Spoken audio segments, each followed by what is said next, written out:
इस बारे में नेत्रपाल जो आप बातें बता रही हैं, नेत्रपाल ने ये बातें मुझको बिल्कुल नहीं बताई। सचिन उस समय एक किसी किराने की दुकान पर नौकरी करता था। हाँ जी। किराने की दुकान पर दिन में कहाँ जा रहा, रात में अपने घर आ रहा है, तो नेत्रपाल को इस विषय में पूछने की सचिन से कोई आवश्यकता बहन जी नहीं पड़ी होगी, मैं मानता हूँ। मैं उस लड़की का नाम भी जानती हूँ। सीमा 2022 में घर से गायब हो गई थी, 20 दिन कहाँ रही मैं वो भी जानती हूँ, किसके साथ रही मैं वो भी जानती हूँ, कितना लड़ाई झगड़ा हुआ, इसका काम ही ऐसा है। मैं ये भी जानती हूँ ये हिंदुस्तान में आई थी, कुछ दिनों के लिए आई थी, लेकिन ये यहाँ इसकी वापसी की टिकट भी थी, उसकी भी मैं प्रमाण दे सकती हूँ, उसकी वापसी की भी टिकट थी, लेकिन ये वापस नहीं जा सकी, ये यहाँ पे फंस गई। तो ये कितना झूठ बोलेंगे, कितना झूठ बोल के वो करेंगे। आप ये देखिए ना कि मैं आपसे एक सच बता देता हूँ, मैं आपको एक बात बता देता हूँ कि जिस तरीके से सीमा यहाँ आई है उसी तरीके से सीमा जी पाकिस्तान वापस जाएंगी, मैं बता देना चाहता हूँ। आपने बोला कि नेत्रपाल जी को कुछ भी इस केस के बारे में पता नहीं था, सीमा के बारे में या लप्पू के बारे में, ये कहाँ तक सत्य है? देखिए मैं एक बात बताना चाह रहा हूँ बहन मेरी, यदि कोई व्यक्ति किसी 4 बच्चों की माँ को लेकर के अपने घर में आएगा, तो क्या वो अपने पिता को बता करके आएगा कि मैं 4 बच्चों की माँ को लेकर के आ रहा हूँ? और वो पिता भी, मैं बता रहा हूँ कि उसको एंट्री बिल्कुल भी अपने घर में नहीं देगा 4 बच्चों की माँ को। तो मैं मानता हूँ कि जिस समय सचिन सीमा को घर में लेकर के आ गया होगा, तभी नेत्रपाल को इस सारे मामले का ज्ञान हुआ होगा, पता चला होगा। और यदि पहले पता होता कि सचिन हमारा 4 बच्चों की माँ को लेकर के हमारे घर में आ रहा है, तो मैं मानता हूँ कि नेत्रपाल सचिन को अपने घर में घुसने भी नहीं देता। मैं नेत्रपाल का फेवर नहीं कर रहा, मैं जरा भी नेत्रपाल का मैं फेवर नहीं कर रहा, पर नेत्रपाल को मैं बहुत अरसे से जानता हूं। मैं क्योंकि नेत्रपाल कस्बे का ही रहने वाला व्यक्ति है, तो मैं उसको बहुत अरसे से जानता हूं। उसके क्रियाकलाप कैसे हैं, उसका स्वभाव कैसा है, कैसे व्यक्ति हैं, मैं उनको जानता हूं। अच्छा, जब 50 दिन ये महिला कहीं और रही, जैसे लप्पू ने इसको अलग से रखा और उसके साथ में रहना भी था इसका, तो क्या उस टाइम पे नेत्रपाल जी ने ये नहीं पूछा कि भाई तू कहाँ रहता है? तो उस समय देखिए, सुनिए, देखिए कहाँ रहता है, कहाँ नहीं रहता, चलिए ये बात भी आपकी मान लेते हैं। नेक्स्ट है, जब ये महिला जो है रघुपुरा में ही किसी एक ऐसे संदिग्ध जगह में रह रही थी कि जहाँ किसी को पता नहीं था, उस बीच में जो है नेत्रपाल जी उससे मिलने जाते हैं अपनी बेटी के साथ में, जो इसके पास एक रेड कलर की साड़ी है। देखिए मुझे क्वेश्चन करने के लिए बोला गया है क्योंकि आपको कौन सुना है, तो मैं आपसे पूछती हूँ। तो आपने कल बोला कि नेत्रपाल नहीं जानते हैं, तो नेत्रपाल पहले से जानते थे। उससे पहले भी सीमा ने जब पाकिस्तान से सीमा से पैसों की मांग की गई 50,000 रुपए, लप्पू ने बोला कि मेरे को एक मोबाइल खरीदना है। सीमा ने जब पाकिस्तान से डायरेक्ट हमारे हिंदुस्तान में नहीं आ सकते, फिर सीमा ने जो है वो दुबई में किसी से रास्ता किया, दुबई उसने पैसे ट्रांसफर किए, वहां से लप्पू के दुबई से उसने अपने पाकिस्तान से एमसी बैंक से पैसे ट्रांसफर किए दुबई से वो पैसे ट्रांसफर हुए लप्पू के अकाउंट में। तो लप्पू के अकाउंट में जब 50,000 रुपए आए पैसे उसके लिए, मोबाइल के लिए, तो नेत्रपाल जी को पता था, नेत्रपाल जी गए थे, बिल्कुल दोनों बाप बेटे पैसे निकाल के लाए। फिर मतलब आपको इन्होंने ऐसे क्यों बताया कि नेत्रपाल ने ऐसे क्यों बताया आपको कि मैं सीमा को पहले से नहीं जानता था? हाँ देखिए, सुनिए, इस बारे में नेत्रपाल जो आप बातें बता रही हैं, नेत्रपाल ने ये बातें मुझको बिल्कुल नहीं बताई। नेत्रपाल ने सिर्फ मुझको, देखिए आप एक वकील, एज ए वकील, तो आप एज ए लॉयर तो उनसे पूछ सकते थे ना कि देखिए ये यहाँ पे आई है। पहले तो आपने जो उनकी बेल करवाई उस टाइम पे आपको ऑब्जेक्शन उठाना चाहिए था कि एक तो तू बोल रही है कि तू गलती से भारत की सीमा में आ गई है, चलिए उसको भी हम मानते हैं। दूसरा तो देखिए मेरी बात सुनो, गलती से तो ये आई नहीं है बिल्कुल भी। तो कागज में वो लिखा था ना, आपने ऑब्जेक्शन उठाना था, कि यहाँ पे कागज में भाई यहाँ पे तो लिखा हुआ है, दूसरा यहाँ पे लिखा हुआ है कि तो यहाँ पे क्यों आई है, और उसके बाद सचिन दोस्त भी हो जाता है। सरिता जी, आप जो बात कर रही हैं कि आपको ऑब्जेक्शन उठाना चाहिए था, तो बेल के समय मैं ऑब्जेक्शन जो व्यक्ति मेरे पास अपनी बेल कराने के लिए आया है, तो मैं उसकी बेल कराने के लिए फेथफुली हूँ। नहीं, वो हम सब जानते हैं कि फेथफुली है, और हमें गर्व भी है कि आपने बहुत जल्दी उनकी बेल करवाई। लेकिन एक सच्चे हिंदुस्तानी होने के नाते कभी आपको ये नहीं लगा कि पाकिस्तान से ये महिला 4 बच्चों को लेके, क्या आपके माइंड में ये आया भी होगा? मैं समझती हूँ ऑफकोर्स आया भी होगा कि ये महिला 4 बच्चों को लेके और गलती से भारत के बाउंड्री पार करके आ जाती है। आपको भी जो उन्होंने मुझको बताया, आपको भी वो ही बातें बताएंगे।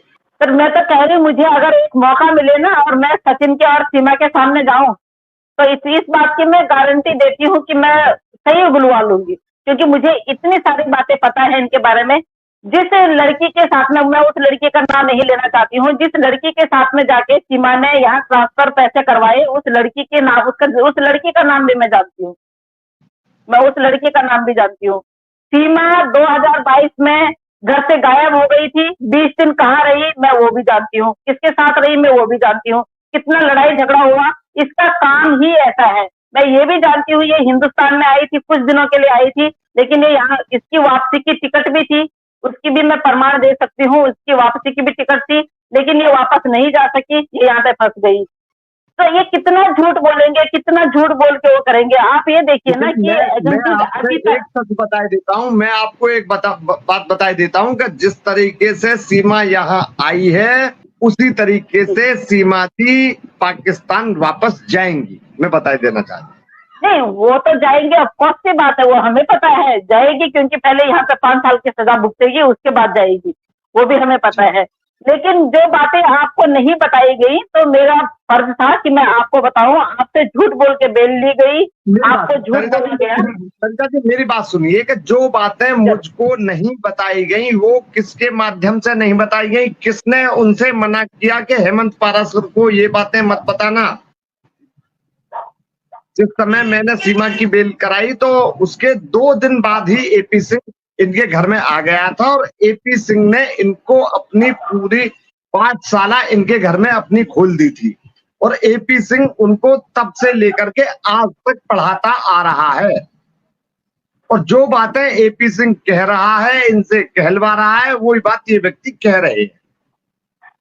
नहीं, मैं थोड़ा सा पीछे इसलिए गई क्योंकि आज मेरे को, कल आपने श्रावणी जी के चैनल पे एक स्टेटमेंट दी कि नेत्रपाल को कुछ नहीं पता था, तो आज मुझे बोला गया कि ये क्वेश्चन, क्योंकि वो व्यक्ति बहुत अच्छी तरह जानते हैं सीमा को।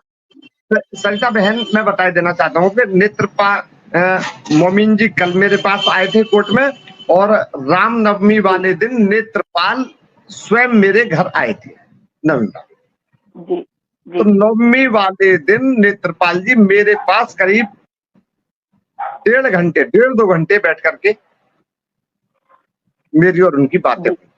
तो ये बातें नेत्रपाल जी ने तब मुझको बताई थी, जो बातें मैं आपको बता रहा हूँ। कौन सी बातें बताई थी उन्होंने? तो वही कि मुझको इसके बारे में कोई जानकारी नहीं थी, और यूं कि ये तो बहुत गलत औरत है, गलत है, मतलब उसके विषय में गलत बता रहे हैं। और के बारे में भी वो जो भी हमारे घर में जो भी जी, अब उन पे एलिगेशंस लग गए हैं, अब उन पे देशद्रोह का भी वो लग रहा है, तो अब सीमा गलत हो गई। तब सीमा गलत क्यों नहीं थी?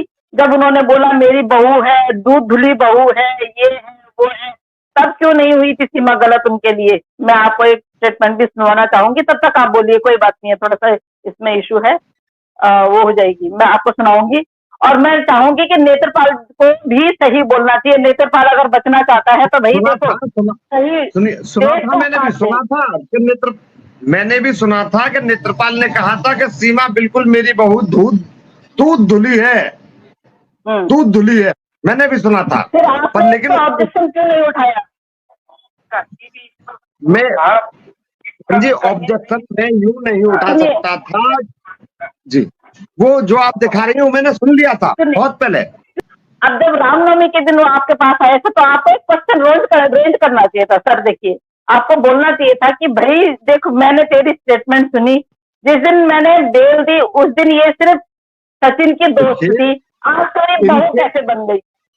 सरिता बहन, इनके जो गलत स्टेटमेंट थे, मैंने उनके बारे में भी नेत्रपाल से बातें की थी, तो नेत्रपाल ने स्पष्ट मुझसे कहा था कि जो भी कुछ हमसे कहलवा रहा है और सीमा से कहलवा रहा है और सचिन से कहलवा रहा है, वो सिर्फ एपी सिंह है।